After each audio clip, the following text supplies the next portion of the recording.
Link পাঠানো দেখলাম major ডালিম উনি ইলিয়াস হোসেনের লাইভে গেছেন এবং সেখানে লক্ষ লক্ষ রাজাকারের বাচ্চারা তাকে হিরো বলছে।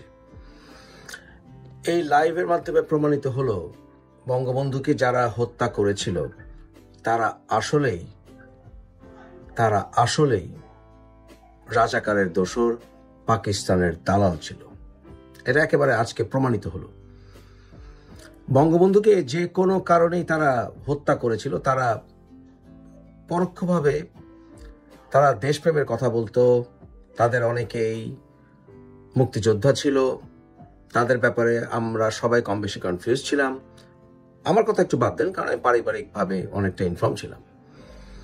কিন্তু ইলিয়াস হোসেনের লাইভে গিয়ে প্রমাণ করলো মেজর ডালিম যে যারা জামাত প্রেমী, যারা মুজিব হেটার, যারা স্বাধীনতার কতজন মানুষ মারা গেছে তা নিয়ে সন্দেহ করে, যারা বলে কয়েক হাজার মানুষ মরেছে, যারা পাকিস্তানের পা চাটে, মেজর ডালিম তাদের ছত্রছায়াতে এতদিন ছিল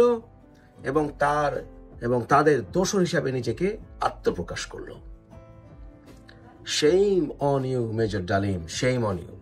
আমার লজ্জা লাগে যে আপনি আমার সেকেন্ড কাজিন, তবে আজকে থেকে সেই কাজিন সম্পর্কটাকেও আমি ডিভোর্স দিলাম। আমার আব্বা ঠিক বলেছিল যে জাতির পিতার বুকে গুলি চালানো যায় না, বঙ্গবন্ধু যতই ভুল করে থাকেন না কেন।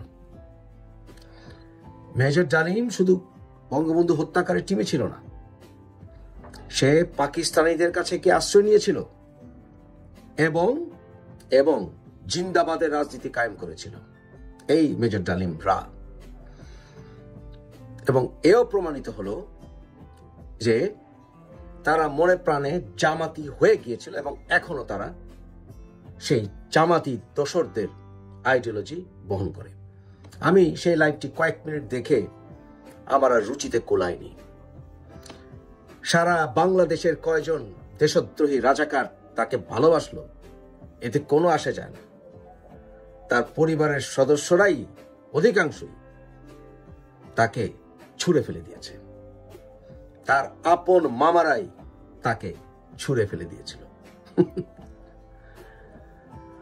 ওয়াজিদুল চাচা, আজিজ চাচা, আইনুল চাচা, আমার আব্বা, এনারা সবাই, এনার মামারা সব, তার পুতুল ফুপু তাকে ছুঁড়ে ফেলে দিয়েছিল, কারণ সে বঙ্গবন্ধুর হত্যাকারী টিমে যুক্ত। শুধু হয়নি, রাজাকার আল বদর, আল শামস, 90 রাজাকার দেশের দোসর।